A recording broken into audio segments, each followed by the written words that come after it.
Olive lahir dari keluarga yang mapan dan terpandang di kota besar.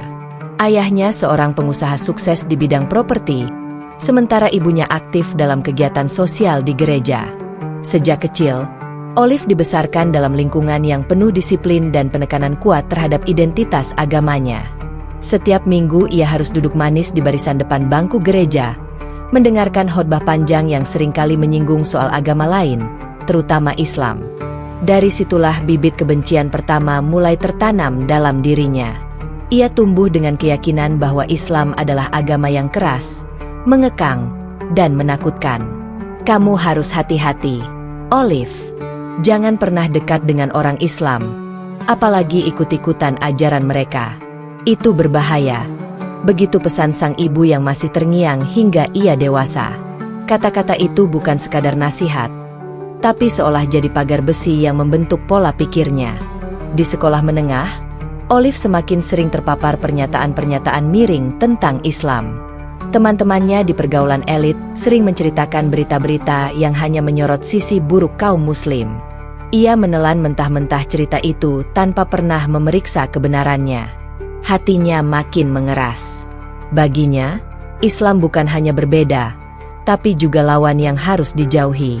Meski begitu, Olive tumbuh sebagai gadis cerdas dan kritis. Ia selalu menjadi juara kelas, pandai berbicara di depan umum, dan terbiasa memenangkan perdebatan. Hal itu membuatnya semakin percaya diri bahwa pandangan yang ia pegang benar. Baginya, logika dan prestasi adalah segalanya. Bahkan ketika teman sebaya mulai sibuk memikirkan cinta dan masa depan, Olive lebih tertarik membaca buku filsafat dan sejarah agama yang hanya ia pilih sesuai sudut pandangnya. Memasuki usia kuliah, Olive memilih jurusan komunikasi di salah satu universitas ternama. Disinilah lingkungannya makin beragam, dan ia mulai berinteraksi dengan mahasiswa muslim. Tapi interaksi itu tidak meluluhkan hatinya, justru menambah kecurigaan. Ia menganggap mahasiswa muslim terlalu fanatik, terlalu sering mengaitkan segala hal dengan agama. Olive merasa dirinya lebih modern, lebih bebas, dan lebih benar. Hingga suatu hari, ia bertemu dengan sebuah komunitas eksklusif yang diam-diam punya agenda menentang Islam. Mereka adalah sekelompok orang yang berpura-pura peduli dengan toleransi, tapi di balik itu menyimpan kebencian mendalam. Dalam pertemuan-pertemuan kecil, mereka berdiskusi tentang cara membongkar kelemahan Islam, mencari celah untuk merendahkan ajarannya, bahkan berusaha menggoyahkan keyakinan orang-orang yang memeluknya. Bagi Olive, komunitas ini seperti rumah baru. Ia merasa diterima, dihargai, dan diberi peran penting. Apalagi dengan kecerdasannya berbicara, ia sering diminta menyampaikan argumen yang menusuk. Ia senang karena bisa menyalurkan keyakinannya bahwa Islam memang harus dilawan. Dari kelompok inilah, ia mendengar tentang sebuah pesantren yang dianggap sarang fanatisme di pinggiran kota. Bayangkan kalau ada di antara santriwati mereka yang bisa kita tarik keluar. Itu akan jadi pukulan telak, ujar salah satu anggota komunitas dengan penuh semangat. Kalimat itu menyalakan api di hati Olive. Ia merasa tertantang. Baginya, menggoyahkan iman seorang santriwati sama dengan memenangkan pertempuran besar. Ia ingin membuktikan bahwa dirinya mampu. Tanpa banyak ragu, Olive mengajukan diri untuk menjalankan misi itu. Biar aku yang turun langsung. Aku bisa menyamar. Aku akan berpura-pura ingin belajar tentang Islam, padahal tujuan asliku adalah membuka mata mereka bahwa mereka telah tersesat. Katanya mantap. Rekan-rekannya menyambut dengan tepuk tangan. Malam itu Olive pulang dengan perasaan bangga. Ia merasa seperti pejuang yang siap menjalankan tugas suci. Namun di balik semangatnya, ada kegelisahan kecil yang tak ia akui. Sejenak, ia bertanya dalam hati, mengapa aku begitu membenci sesuatu yang belum pernah benar-benar aku kenali dari dekat? Pertanyaan itu hanya sekilas muncul, Lalu segera ia tepis. Aku hanya harus konsisten. Kalau aku ragu, maka aku kalah. Gumamnya di depan cermin kamar. Ia melihat bayangan dirinya dengan tatapan tajam, seolah meyakinkan bahwa langkah yang akan ia ambil benar. Sejak saat itu, Olive mulai mempersiapkan diri. Ia mencari informasi tentang pesantren yang akan ia masuki, membaca pola kegiatan santriwati, hingga mempelajari cara menyusup tanpa dicurigai. Ia menyiapkan alasan bahwa kedatangannya murni untuk penelitian skripsi tentang kehidupan santriwati. Dengan kepandaiannya berbicara, ia yakin semua akan berjalan mulus. Di dalam hatinya, Olive menyimpan ambisi besar. Ia ingin membuktikan bahwa Islam bisa dikalahkan dengan logika, dengan retorika, dan dengan tekad kuat. Ia ingin membuat para santriwati meragukan iman mereka, hingga akhirnya meninggalkan keyakinan yang selama ini mereka pegang. Namun, takdir punya rencana lain. Jalan yang hendak ia tempuh sesungguhnya bukan jalan untuk menghancurkan, melainkan jalan yang kelak akan membangunnya kembali dari kegelapan menuju cahaya. Malam terakhir sebelum keberangkatannya ke pesantren, Olive duduk di balkon rumah sambil menatap langit. Angin malam menyapa lembut, seolah membawa pesan yang tak ia mengerti. Hatinya terasa sedikit berat, tapi ia bersikeras menepis rasa itu. Baginya, ini adalah misi besar yang akan mengukuhkan keyakinannya. Aku siap, bisiknya pada dirinya sendiri, dengan tangan mengepal. Ia tidak tahu bahwa sesungguhnya ia sedang menapaki jalan menuju perubahan terbesar dalam hidupnya. Hari itu, Olive melangkah masuk ke sebuah pesantren yang terletak di pinggiran kota. Bangunannya sederhana, jauh dari kemewahan, namun suasananya terasa hidup. Suara tadarus Al-Quran terdengar sayup dari musyalah kecil yang berada di tengah kompleks. Aroma masakan dapur yang sederhana tercium dari kejauhan. Semua itu membuat Olive merasa asing, seolah ia tengah memasuki dunia lain. Dengan membawa map dan tas ransel, ia berpura-pura sebagai mahasiswa yang sedang melakukan penelitian skripsi tentang kehidupan santriwati.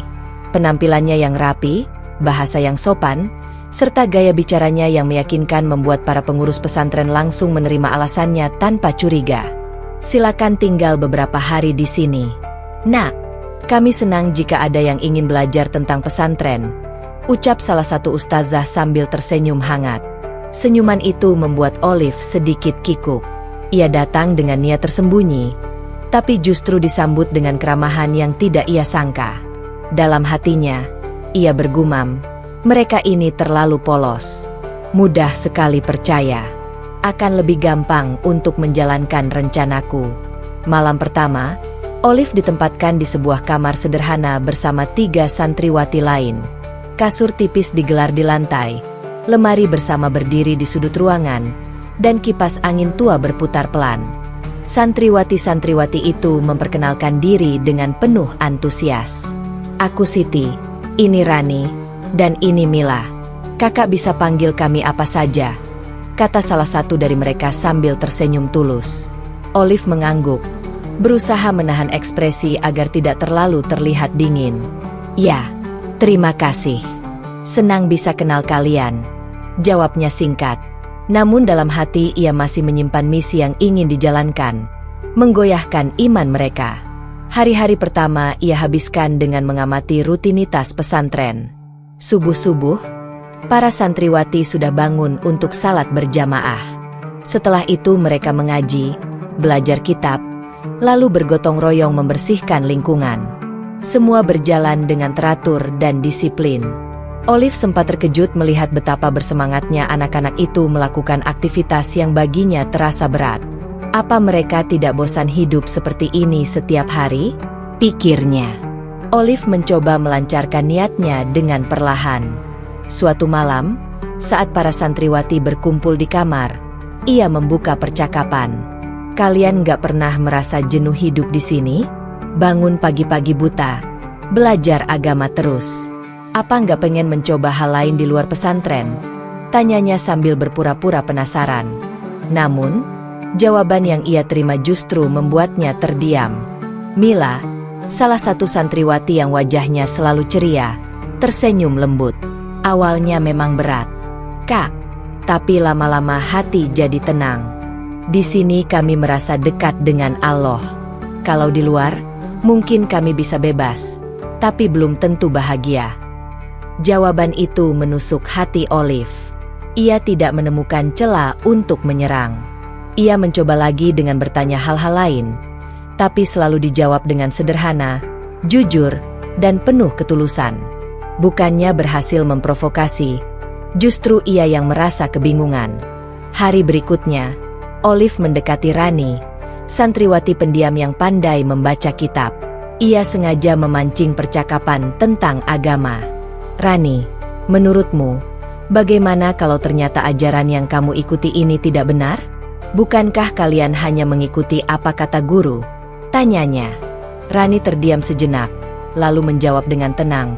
Kak, kalau kami hanya ikut-ikutan, mungkin kami sudah berhenti sejak dulu. Tapi semakin kami belajar, semakin kami merasa yakin.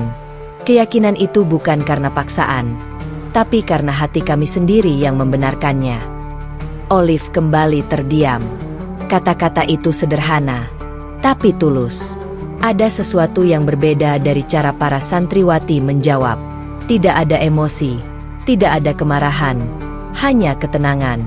Hal itu membuat Olive sedikit goyah. Kenapa mereka begitu yakin?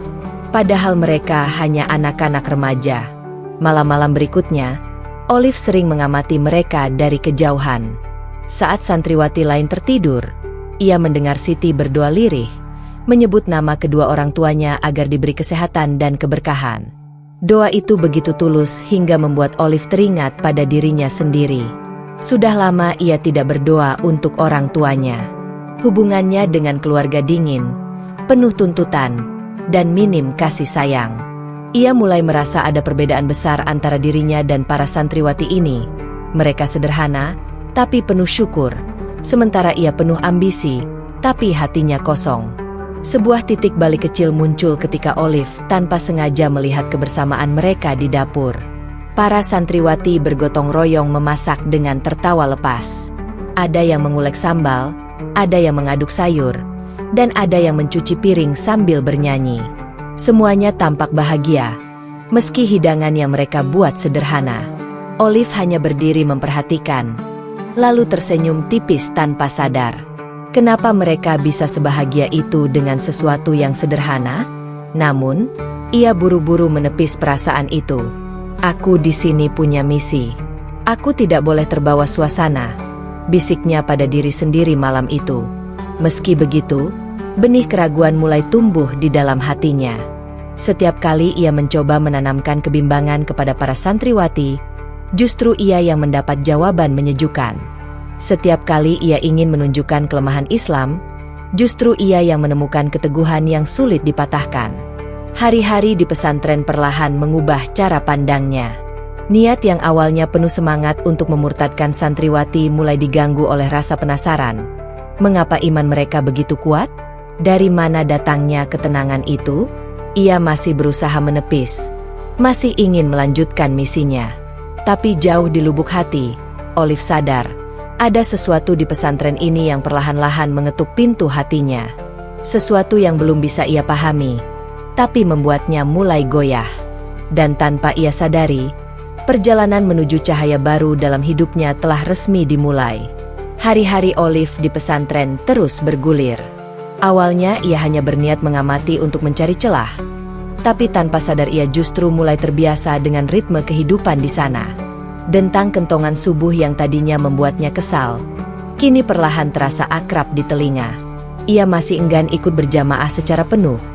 Namun dari kamarnya ia bisa mendengar lantunan doa para santriwati yang begitu merdu.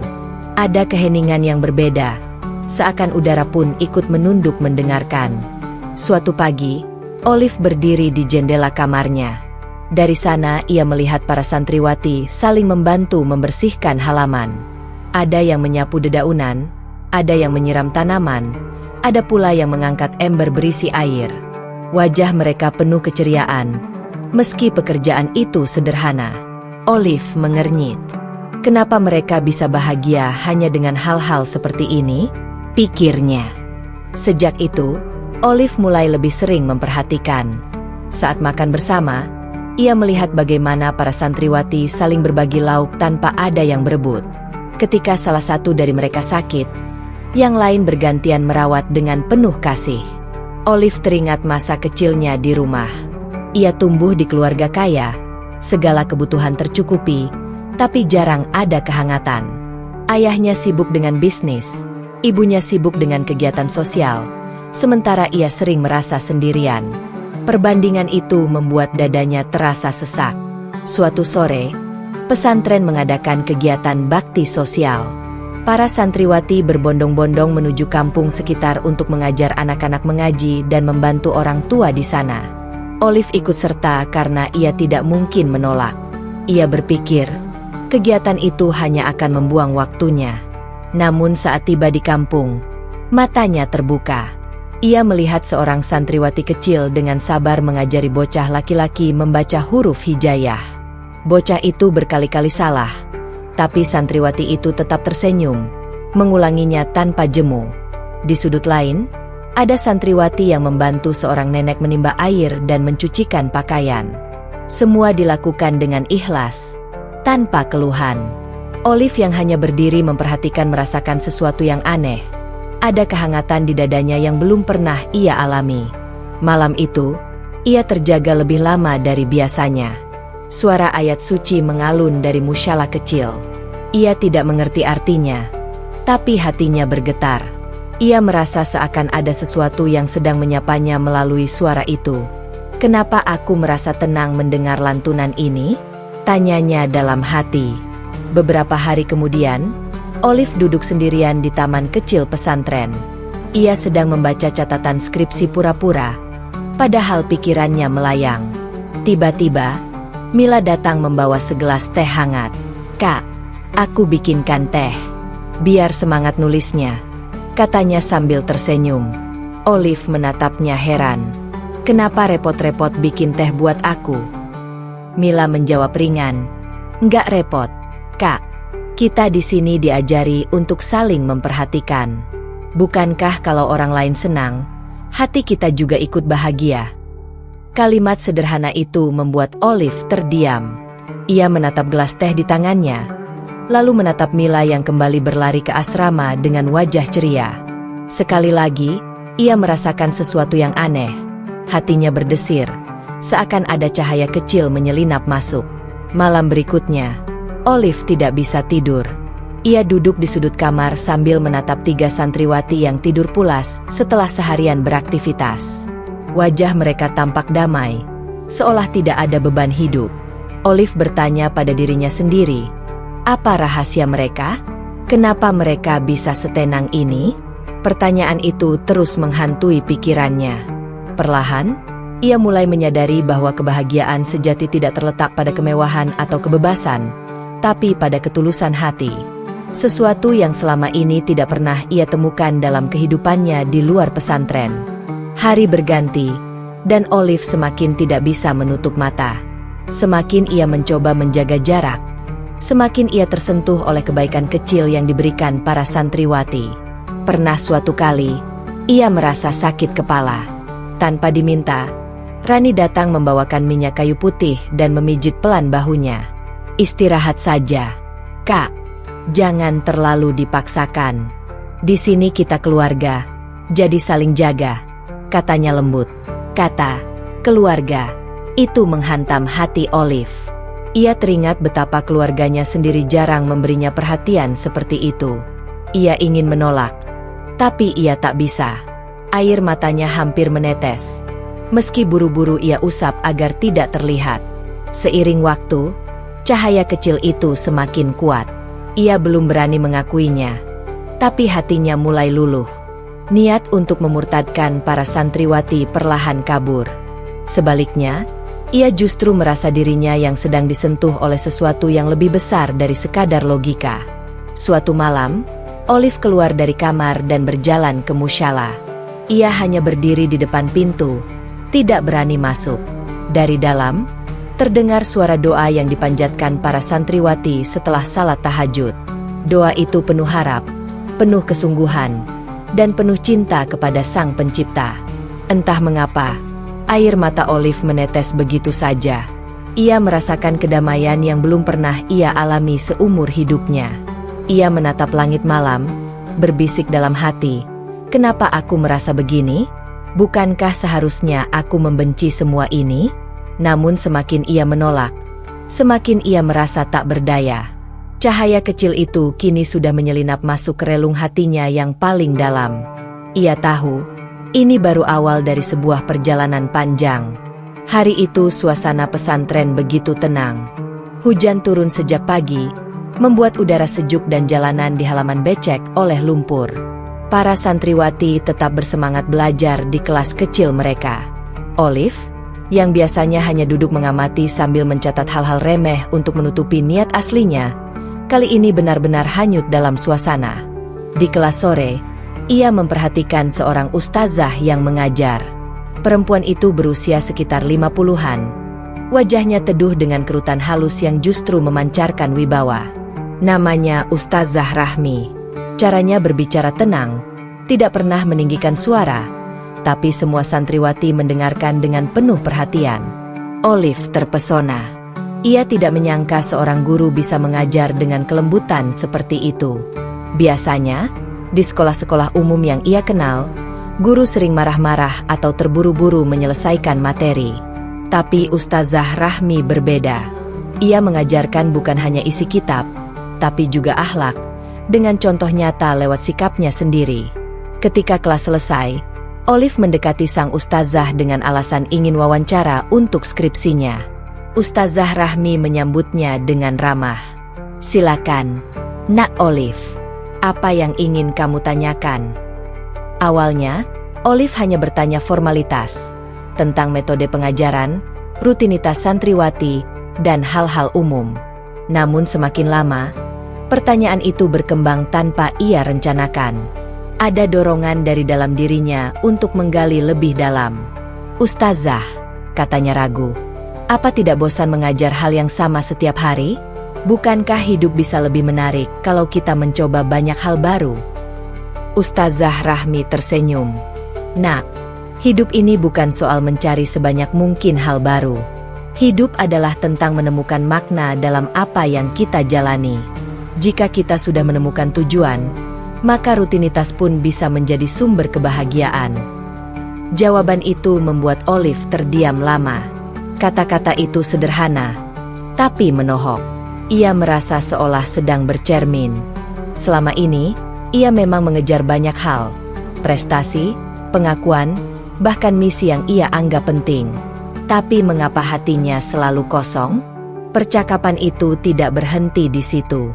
Beberapa hari kemudian, Olive kembali mendekati Ustazah Rahmi, kali ini tanpa membawa map atau alasan penelitian. Ia hanya ingin berbicara. "Ustazah, bolehkah saya tanya sesuatu yang lebih pribadi?" "Tentu saja, Nak. Silakan," jawab ustazah itu dengan senyum lembut.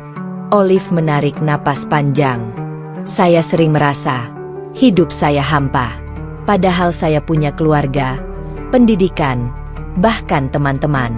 Tapi tetap saja terasa kosong. Kenapa bisa begitu?" Mata Ustazah Rahmi menatap penuh kasih. Kosong itu bukan karena kurangnya hal-hal di luar, tapi karena hati kita belum menemukan tempat bersandar. Kita diciptakan dengan fitrah mencari kebenaran. Jika hati kita jauh dari pencipta, sebesar apapun pencapaian dunia, tetap terasa hampa. Kali ini, Olive tidak bisa menahan air matanya. Ia buru-buru menunduk, menyeka wajah dengan tangan. Ia sendiri terkejut pada dirinya. Sejak kapan ia menangis di depan orang lain? Tapi ada sesuatu dalam kata-kata ustazah itu yang menyentuh luka terdalam di hatinya. Ustazah Rahmi tidak menghakimi, tidak menasihati panjang lebar. Beliau hanya duduk mendengarkan, memberi ruang bagi Olive untuk berbicara. Dan entah bagaimana, Olive justru merasa aman. Untuk pertama kalinya, ia bisa menceritakan isi hatinya yang sebenarnya. Tekanan dari keluarga, kesepian yang ia rasakan, dan bahkan misi tersembunyinya yang membuatnya gelisah. Ustazah Rahmi hanya menepuk bahunya pelan. "Nak Olive, Allah selalu membuka pintunya untuk siapapun. Tidak ada yang terlalu jauh untuk kembali. Bahkan sekadar rasa penasaran atau gelisah yang kamu rasakan, itu pun bisa menjadi jalan hidayah. Kalimat itu terus terngiang dalam pikiran Olive. Malamnya, ia termenung lama di kamarnya. Ia memikirkan hidupnya selama ini, ambisi, kebencian, kesombongan intelektual. Semua itu tidak pernah memberinya ketenangan. Justru di pesantren yang sederhana ini, bersama orang-orang yang dulu ia anggap bodoh, ia mulai merasakan ketentraman. Hari-hari berikutnya, Olive semakin sering mencari kesempatan berbicara dengan Ustazah Rahmi. Diskusi mereka kadang sederhana, tentang makna syukur, kesabaran, atau cinta kepada orang tua. Namun dari setiap kata, Olive menemukan sesuatu yang baru. Hatinya yang keras perlahan mulai melunak. Suatu sore, saat matahari condong ke barat, Olive memberanikan diri bertanya, "Ustazah, apa benar Islam itu agama yang penuh aturan dan mengekang? Banyak orang di luar sana bilang begitu." Ustazah Rahmi tersenyum sabar. "Aturan itu bukan belenggu, Nak. Aturan adalah jalan. Bayangkan kalau kita menyetir tanpa rambu lalu lintas. Mungkin terasa bebas, tapi berbahaya. Aturan dalam Islam adalah tanda kasih Allah, agar kita berjalan aman dan sampai pada tujuan hidup dengan selamat." Penjelasan itu begitu sederhana, tapi masuk akal. Untuk pertama kalinya, Olive merasa logikanya tidak mampu menolak. Justru hatinya yang semakin tergerak. Ia mulai sadar bahwa pandangan buruk yang ia pegang selama ini hanyalah prasangka, bukan kebenaran. Sejak hari itu, hubungan Olive dengan Ustazah Rahmi semakin dekat. Ia tidak lagi sekadar berpura-pura menjadi peneliti. Ia mulai datang dengan hati yang benar-benar ingin tahu. Dan setiap kali berbincang, ada kedamaian yang menyusup ke dalam dirinya. Malam menjelang, Olive menatap langit dari jendela kamarnya. Hatinya berbisik lirih. Mungkinkah selama ini aku salah menilai? Mungkinkah ada kebenaran yang selama ini aku abaikan? Pertanyaan itu belum terjawab sepenuhnya. Tapi satu hal ia tahu, pertemuannya dengan guru yang bijak telah membuka pintu baru dalam hidupnya. Pintu menuju cahaya yang semakin terang. Malam di pesantren itu terasa berbeda. Angin bertiup lembut. Namun hati Olive bergejolak hebat. Sejak pertemuan-pertemuan dengan Ustazah Rahmi, pikirannya tak lagi tenang. Ia merasa seperti terjebak di antara dua jalan. Jalan lama yang penuh kebencian dan kesombongan, serta jalan baru yang perlahan membawanya pada kedamaian.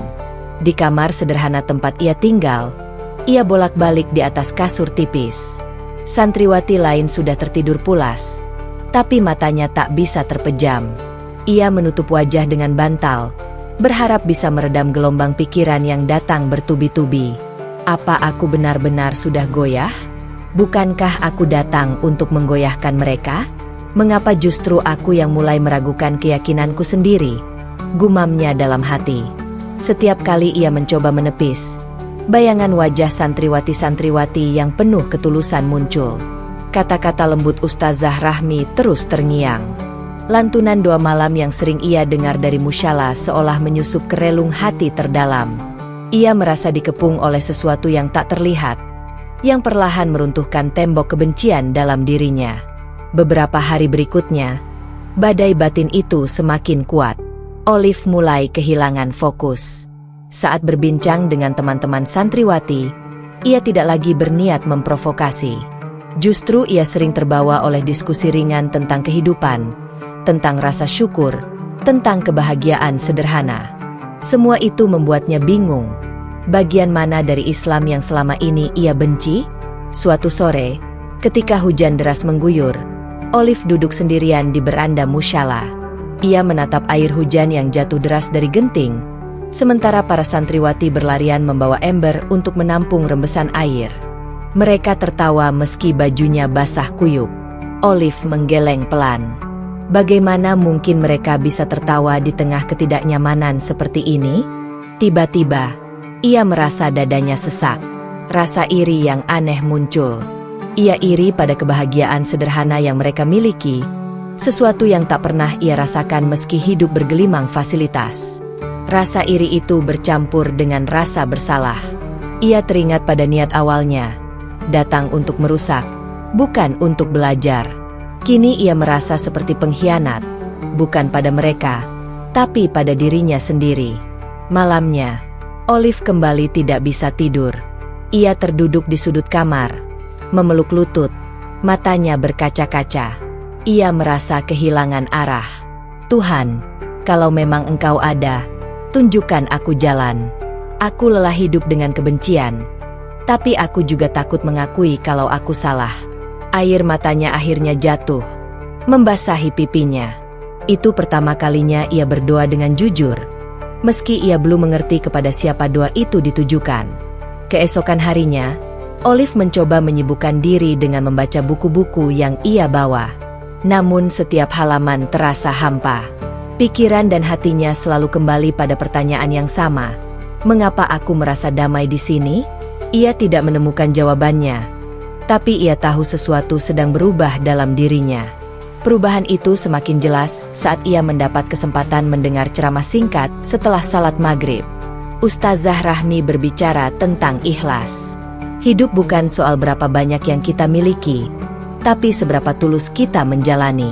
Ikhlas adalah kunci ketenangan. Tanpa ikhlas, sebesar apapun harta dan ilmu, hati tetap gelisah. Kata-kata itu menampar Olive. Ia merasa seluruh hidupnya selama ini adalah kebalikan dari ikhlas. Ia mengejar pengakuan, prestasi, bahkan misi kebencian, bukan karena cinta atau ketulusan, tapi karena gengsi dan ego. Tak heran hatinya selalu kosong. Sejak itu, konflik batin Olive semakin menjadi.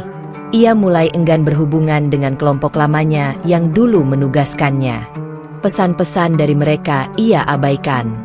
Ia tidak punya lagi semangat untuk melaporkan hasil. Dalam hatinya, ia tahu, ia sudah tidak sama seperti dulu. Namun perubahan itu bukan tanpa perlawanan. Ada suara dalam dirinya yang terus berbisik. Kau lemah. Kau hampir kalah. Ingat, misi awalmu adalah menjatuhkan mereka, bukan terbawa arus. Suara itu membuatnya gelisah.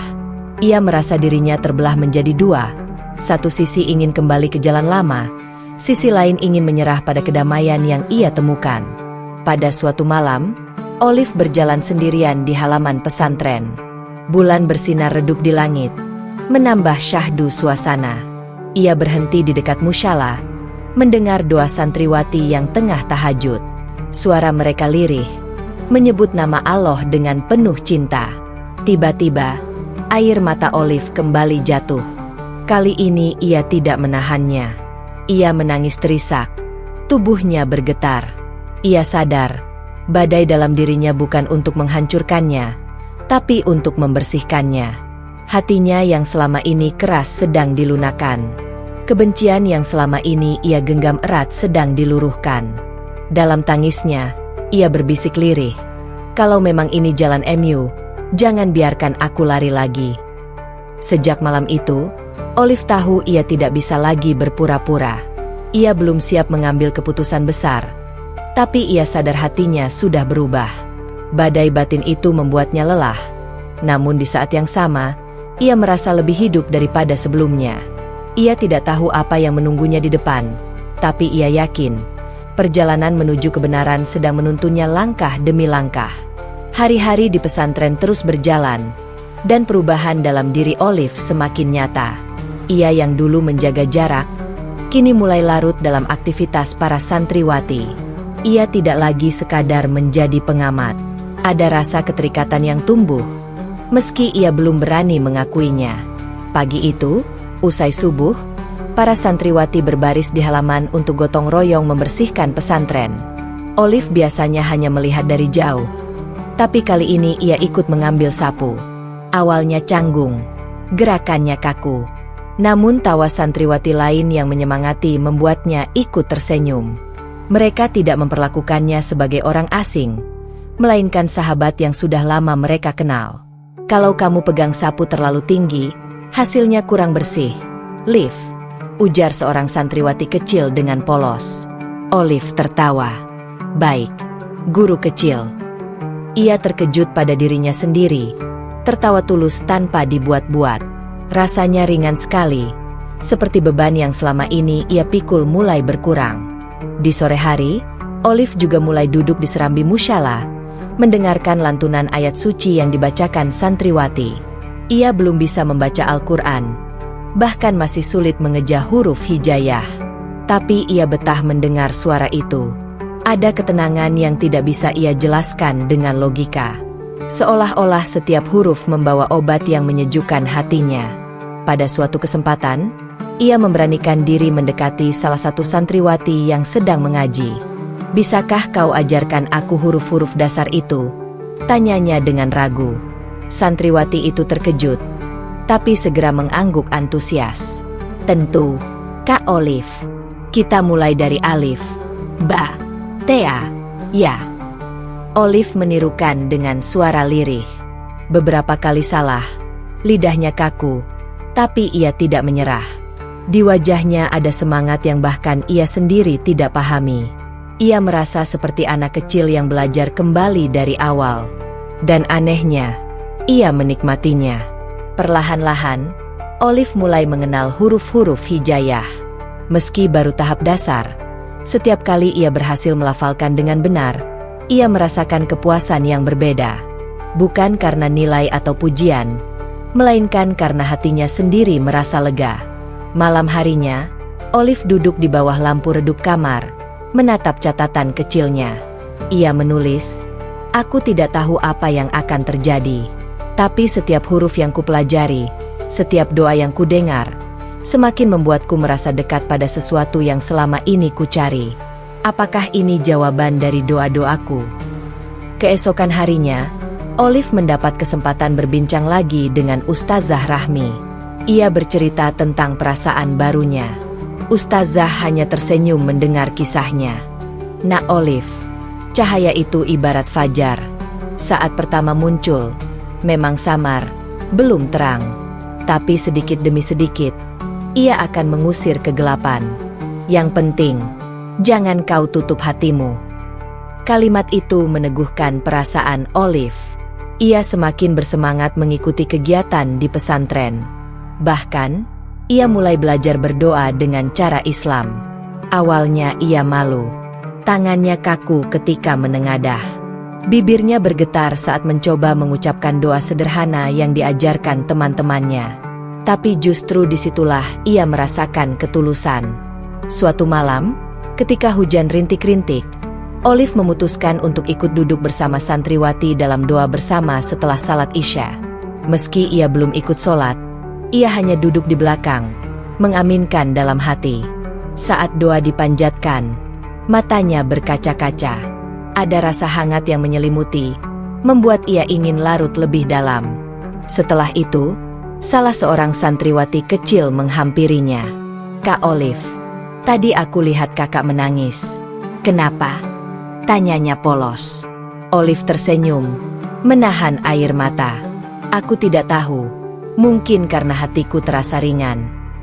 Anak itu mengangguk sederhana. "Berarti Allah sudah mulai sayang sama kakak." Kata-kata polos itu menusuk dalam-dalam. Olive terdiam lama, merasa seperti mendapat jawaban yang ia butuhkan. Hari-hari berikutnya, cahaya itu semakin jelas.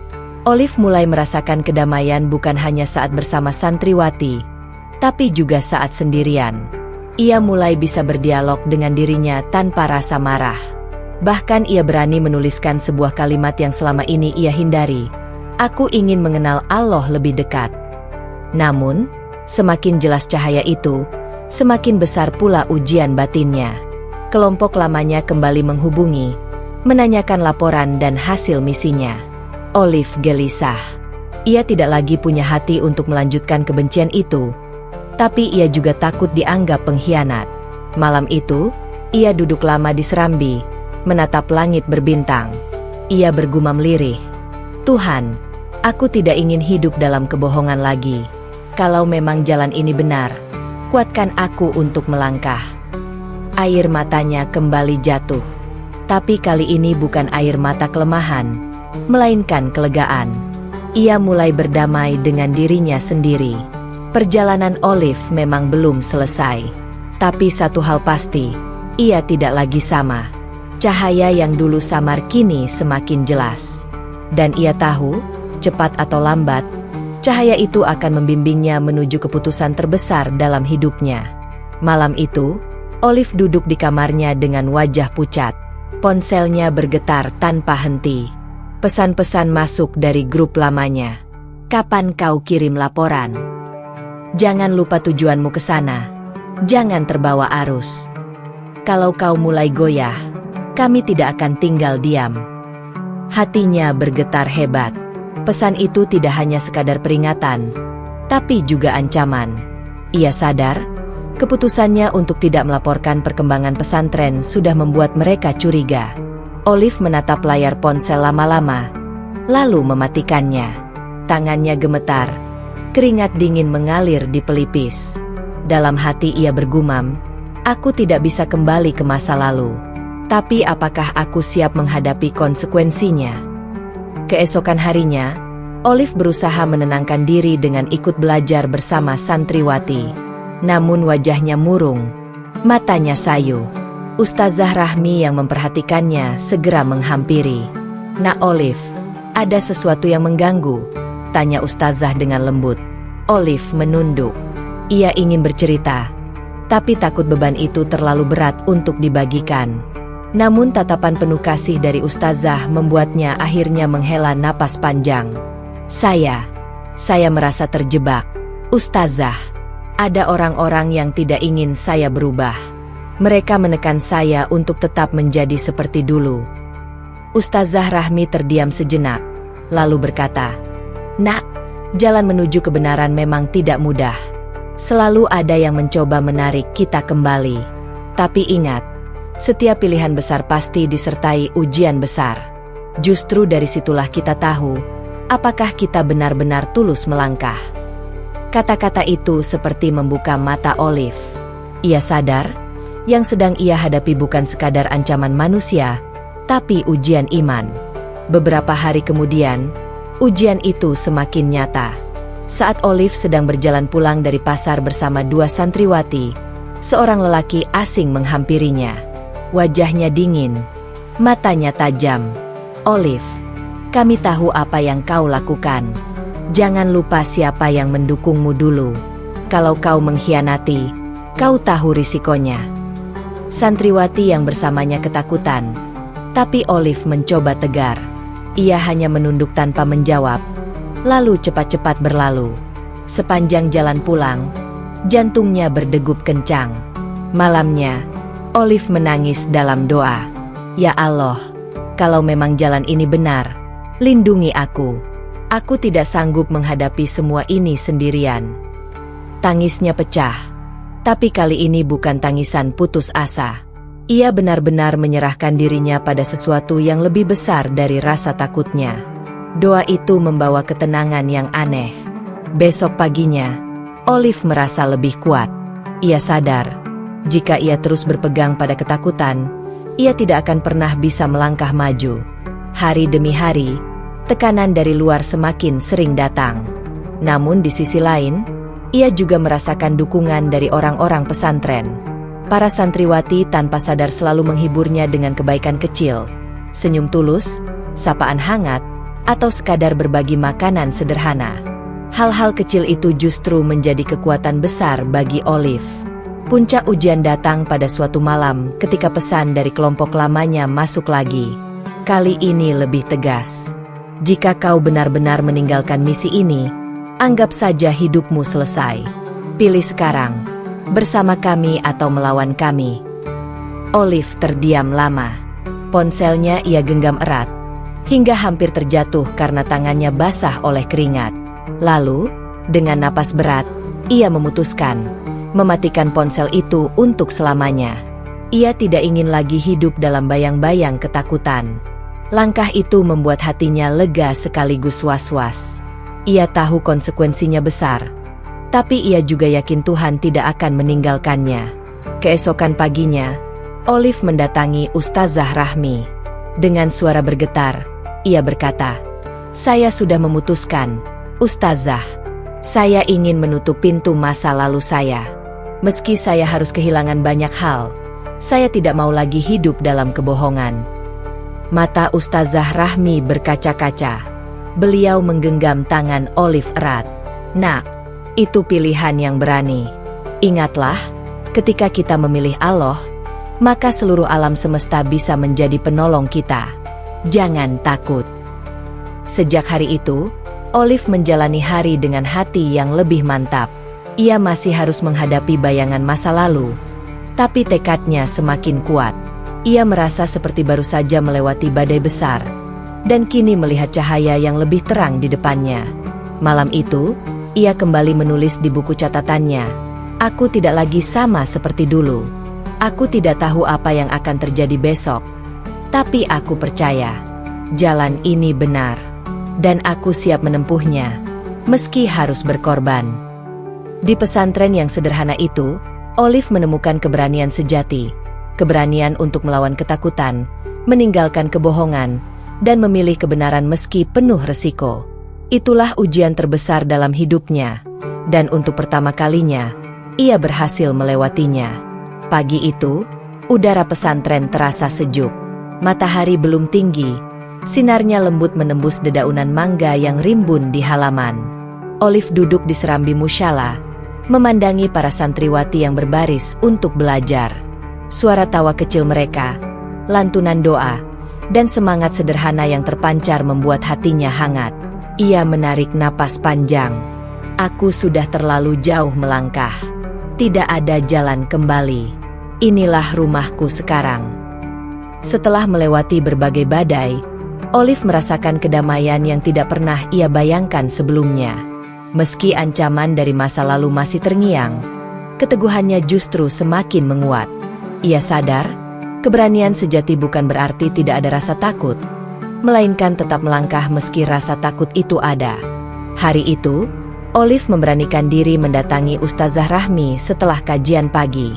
Ia menunduk, lalu berkata pelan, "Ustazah, saya sudah lama memikirkan ini. Saya ingin bersyahadat, ingin benar-benar menjadi bagian dari Islam." Ustazah Rahmi menatapnya dalam-dalam, seolah memastikan ketulusan yang terpantul dari mata Olive. "Nak, keputusan ini besar. Bersyahadat bukan sekadar ucapan, tapi janji hati dan kehidupan. Apakah kau siap meninggalkan masa lalumu?" Olive mengangguk mantap. "Saya sudah melewati banyak hal.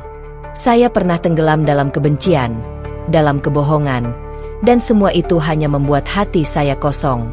Tapi di sini, saya menemukan cahaya, kedamaian, dan kasih sayang yang tulus. Saya tidak ingin lagi berpura-pura. Saya ingin menjalani hidup dengan jujur, bersama Allah." Air mata menetes di pipinya saat ia mengucapkannya. Itu bukan tangisan kesedihan, melainkan kelegaan setelah lama menahan beban. Ustazah Rahmi tersenyum haru. "Alhamdulillah. Nak, kau sudah menemukan jalanmu. Kita akan bimbing kau membaca syahadat. Dan ingat, Islam bukan hanya tentang awal yang baik, tapi perjalanan panjang untuk selalu memperbaiki diri." Kabar niat Olive segera menyebar di kalangan santriwati. Mereka menyambut dengan pelukan hangat, mata berkaca-kaca. Tidak ada yang menyangka gadis yang dulu datang dengan wajah dingin kini memilih jalan yang sama dengan mereka. Mila, santriwati kecil yang sering menemaninya, bahkan tak kuasa menahan tangis. "Kak Olive, aku bahagia sekali. Akhirnya kakak mau bersama kami di jalan Allah." Momen itu semakin meneguhkan Olive. Ia merasa seperti seseorang yang kembali menemukan keluarga setelah sekian lama tersesat. Hari yang dinanti pun tiba. Di musyalah sederhana itu, Olive duduk berhadapan dengan Ustazah Rahmi, beberapa guru, dan santriwati yang ikut menyaksikan. Wajahnya pucat karena tegang, tapi sorot matanya penuh keyakinan. Dengan suara bergetar, ia mengikuti kalimat yang dibimbing Ustazah. "Aku bersaksi tiada Tuhan selain Allah, dan aku bersaksi bahwa Muhammad adalah utusan Allah." Begitu kalimat itu selesai, suasana hening sejenak. Lalu air mata pecah di antara para santriwati. Mereka berpelukan, mengucap syukur, memanjatkan doa. Olive sendiri menangis terisak. Ia merasakan seolah seluruh beban hidupnya luruh seketika. Hatinya lapang, dadanya ringan, seperti burung yang akhirnya bebas dari sangkar gelap. Setelah acara sederhana itu, Olive duduk sendiri di halaman musyalah. Ia menatap langit biru, tersenyum di antara air mata. Inilah jawaban yang kucari. Aku tidak perlu lagi menipu diriku sendiri. Aku telah memilih jalan ini dengan sepenuh hati. Namun keteguhan hatinya tidak berhenti pada momen syahadat. Justru dari sinilah perjalanan barunya dimulai. Ia belajar sholat, membaca Al-Quran, dan membiasakan diri dengan akhlak Islam. Awalnya tidak mudah. Gerakan sholat terasa kaku, bacaannya terbata-bata. Tapi ia tidak merasa malu. Ia belajar dengan sabar, dibimbing oleh teman-temannya. Setiap kesalahan kecil justru menjadi pengingat bahwa dirinya sedang tumbuh. Dan setiap keberhasilan sekecil apapun, misalnya mampu mengingat satu doa pendek, membuatnya semakin bersyukur. Dalam catatan hariannya, ia menulis, "Aku dulu datang dengan niat buruk, tapi Allah membalikan niat itu, menjadikannya jalan hidayah. Aku belajar bahwa tidak ada yang mustahil baginya. Bahkan hati yang paling keras bisa dilunakkan dengan kasih sayang dan kebenaran." Perlahan, Olive juga mulai berdamai dengan masa lalunya. Ia tidak lagi merasa terikat pada kelompok lama yang mengancamnya. Keteguhan hatinya membuatnya yakin, jika ia bersama Allah, maka tidak ada yang perlu ditakuti. Ia pun bertekad untuk membalas semua kebaikan yang ia terima, dengan menjadi cahaya bagi orang lain yang sedang mencari jalan. Suatu sore, ia duduk bersama Mila di taman pesantren. "Kak Olive, sekarang kakak sudah muslimah. Apa yang kakak rasakan?" tanya Mila polos. Olive tersenyum, menatap langit jingga. "Aku merasa seperti orang yang akhirnya pulang. Selama ini aku tersesat jauh, tapi Allah tidak pernah berhenti menungguku. Dan sekarang, aku ingin tetap tinggal di rumahnya sampai akhir hidupku." Mila mengangguk dengan mata berbinar. "Berarti kakak sudah benar-benar bahagia?"